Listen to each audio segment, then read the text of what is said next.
Welcome to the Spector Creative channel. I'm your host, Scott Toy Guru Neitlich. And for the last 25 years, I've worked in the toy industry, and for a good chunk of that, I was very blessed to work for very large toy companies as a brand manager. And you might ask, what is a brand manager? And it's basically the person who is in charge of the total strategy for a brand.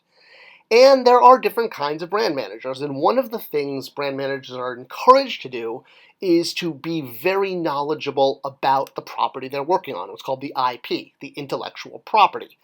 Now, it's very, very rare, well, in any industry, but in the toy and entertainment industry as a whole, for people to really, truly be what we would call fanboys. I'm a fellow collector. There are people like Brian Flynn out there who is absolutely a fanboy. He runs Super 7. So it's not unheard of, but the number of people who are fanboys like Bill Beneke, who was my partner on DCU Classics, and kind of your average brand manager is, I would say, about 1 or 2%. And a lot of fans are always asking, how do you know if the brand manager on your favorite toy line is truly a fan? Well, there's a way to tell.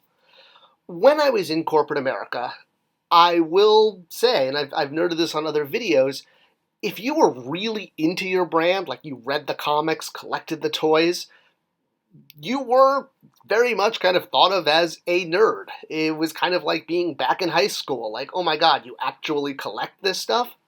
Which is weird because being a nerd and a dork and a toy geek is really trendy right now. You know, Marvel movies, Big Bang Theory, all of that. I mean, I remember back in high school having to kind of hide the fact that I was reading comic books. You know, I'd read them when no one was looking, and I wouldn't wear shirts that much. Because honestly, yeah, the girls would laugh at you. They'd be like, oh my god, you're such a comic book nerd. And it was weird seeing this kind of back in corporate culture. Of course, now those same girls are dressing up as stormtroopers and going to Comic-Con.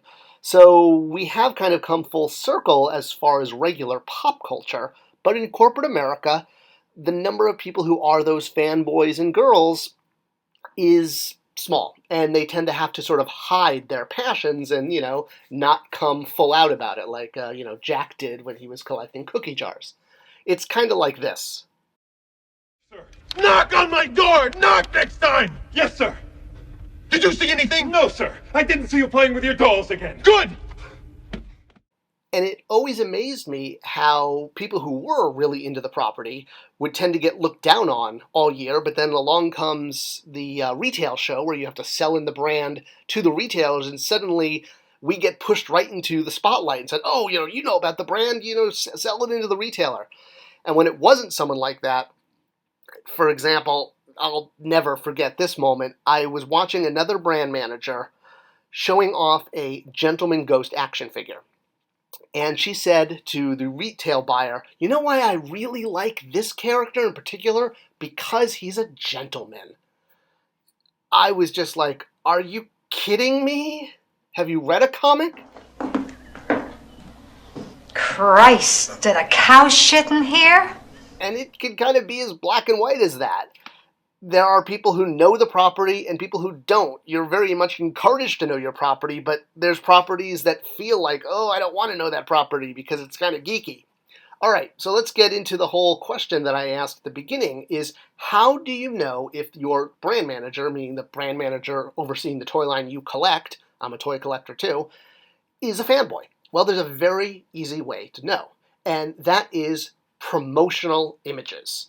And no, I don't mean like, when Barbie winds up on Sports Illustrated swimsuit cover because it's funny. I mean, that's, funny. What I mean by promotional images is like when you go online and you're buying a toy figure, whatever brand it is, there are still images of that figure, usually holding all of their accessories, sometimes showing piece count, but, showing in a pose. Deadpool's in a very Deadpool pose there, right? So sometimes the promotional image is off.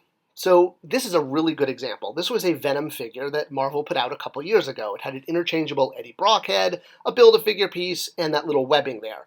The webbing is meant to go around his neck, and when the Eddie Brock head is on the Venom figure, it represents the symbiote coming apart and revealing Eddie's head, right? Because there's only so much symbiote. Well, in the promotional picture for Venom, the sticky extra goo neck piece was put on with the Venom head, which doesn't work because when the sticky goo is around his head, there's no extra goo to be like that. That's meant for the Eddie Brock reveal look. In all of the Spider-Man comic books, or Venom comic books, or Darkhawk comic books, wherever he's appearing, yes, he's appeared in Darkhawk. Whenever the symbiote is revealing Eddie Brock underneath, you can see sort of like these stringy black symbiote pieces, going all over the place, and that's part of the look of Venom. When he reveals the face, there's extra symbiote because it's no longer covering his face. So by having a promotional image that basically constructs the figure incorrectly, that sends the message that the person who approved that image may not necessarily know the brand that well. And the brand manager has to approve all publicity shots. At the end of the day, they're going to come across his, her, its desk, right? So this image obviously got approved to go out to promote this Venom figure, but that is not correct for the IP, if you will. All right, sure, minor thing, but again, these are the details that show off how much a brand manager knows their brand. Let's look at another example, one that kind of hits home more for me as I worked on the Masters of the Universe brand. So here we have the original 1985 Hordak. And Hordak comes with everything you see here. He comes with his body, he comes with his non-removable cape, his clip-off armor, and he has two accessories, a white crossbow and a red bat. And most Motu fans know the red bat goes on his arm and he holds it up. It's kind of a shield, it's kind of his pet, it's like the symbol of the Horde on his chest, but it is meant to clip onto his wrist and just sort of be an extra cool, fun accessory. When we did Hordak in Masters of the Universe Classics, the Horseman turned this kind of shield bat into an actual real bat and made it really look like a bat that had sort of landed on Hordak's arm and was kind of like his little pet. Maybe it was a non-Filmation imp. Mattel even did an Imaginext figure of Dracula that totally was a Easter egg for Hordak, where he's got Hordak's bat on his wrist. So yeah, this bat going on the wrist is sort of a long-standing toy thing, right? All right, well, fast forward to today and look at the Origins figure.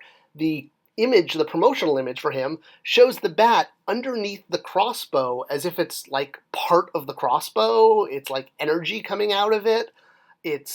I don't know what. I don't know what the bat is doing under the crossbow there.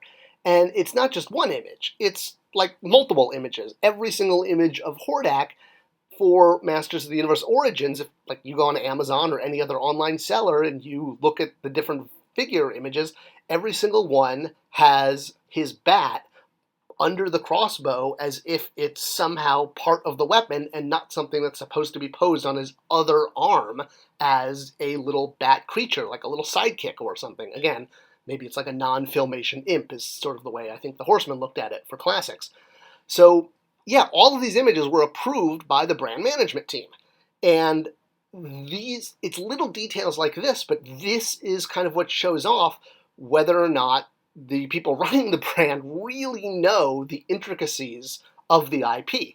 And I'm not saying every brand manager should be expected to be a huge fan and, be a flag-waving supporter, but if you're looking for some kind of visual clue, that's how to find it. So one more example that's kind of classic, Business 101, Trapjaw here. This was his original cross-cell art from the 1980s. The cross-cell was a painting. And when we did Classics, you'll see Trapjaw on the back there. We posed the action figure in the exact same pose as the original cross-cell artwork as a nod to the fandom, right? The figure is now posed to represent the exact pose that the vintage cross-cell art was. Well, again, look at Motu Origins Trapjaw and look at the way he is shown in his promotional image. The way he's shown, everything is off of him, including his belt. This is what's called showing off piece count. This is what you might do for, I don't know what, something like Monopoly, where you want to show all the different pieces included. Not with a Trapjaw figure. I mean, it's marketing 101 to show off piece count. And I get it. You want to show value and you want your consumer to understand how much you're getting. But come on, it's Trapjaw. He's not going to... When have you ever seen him pose without his belt on and all of his arm attachments scattered around his, feet? this is the difference between brand awareness and fandom, and having deep brand awareness. So if you're looking for a visual clue about the team working on your favorite toy line, the best way to know is to look at the promotional images and see, are they posing the figure in a brand accurate way, a way that reflects the way the figure or the character moves, the way they dress, the way they hold their accessories or should hold their accessories, or do they not? And are they just showing off piece count, or are they assembled wrong, or is the gun upside down, or the lightsaber falling out of Luke's hand, that kind of thing. So just a kind of a little thing that I've noticed over the years, but it really does work, and it's great to have brand managers who are fans. And the more you know about your property, the better brand manager you tend to be. And more brand managers that know about their property, the better toys we'll get. And that's what the industry is all about. People making toys who love toys. It's only going to make better product for us. I hope you enjoyed this video. Let me know in the comments any questions, suggestions, threats, all that kind of stuff. I always comment back. And share this video. It tells YouTube to share with other people. Thanks for watching, and I'll see you next time.